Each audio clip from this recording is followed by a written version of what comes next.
Welcome to episode 36 of the Metamagix Monster Manual, another continuation of the Demon Souls chapter. In today's episode, we are going to be covering how I think you should run the Penetrator and his magic weapon in DnD 5e. As a reminder, you can find a link to every single stat block and every single magic item from the Metamagix Monster Manual in the description of this video. It'll take you to my Discord where you can find downloadable pictures for free.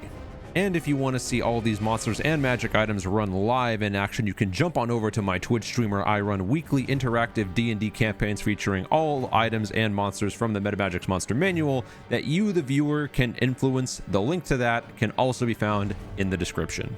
But before we jump into any stats, let's talk about the design goals of the Penetrator stat block. And for the design goals, we have a creature that is meant to be run in the mid to late game of a campaign as either a mini boss or a full-fledged boss. It is meant as a pretty easy stat block to run and understand, as well as a fairly one-dimensional character centered around being very hard to hit but not necessarily kill, as well as a character that's heavily reliant on wide-ranging deadly attacks. So with all of that in mind, let us begin.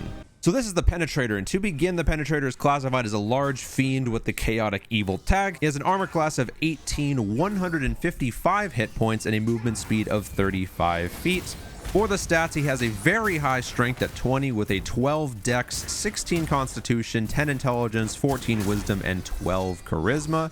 He has a passive perception of 12, speaks 0 languages, and has a challenge rating of 10. For the abilities, the Penetrator's only ability is magic weapons. The Penetrator's weapon attacks are magical for the purposes of bypassing any resistances the party might have. For his actions, he only has 2, and the first is Sword Sweep. It has a melee weapon attack plus 9 to hit, reach, 10-foot cone, multi-target, dealing 3d10 plus 5 slashing damage, so every target within the 10-foot cone in front of the Penetrator will be attacked at the same time. And the second attack is the Penetrating Strike. The Penetrator empowers his sword before stabbing the target and then flinging them off of his blade. It is a melee weapon attack plus 9 to hit, reach 10 feet, 1 target, and deals 4d12 plus 5 piercing damage, followed by 2d6 bludgeoning damage, sending the target back 15 feet and knocking them prone if they are a medium or smaller creature.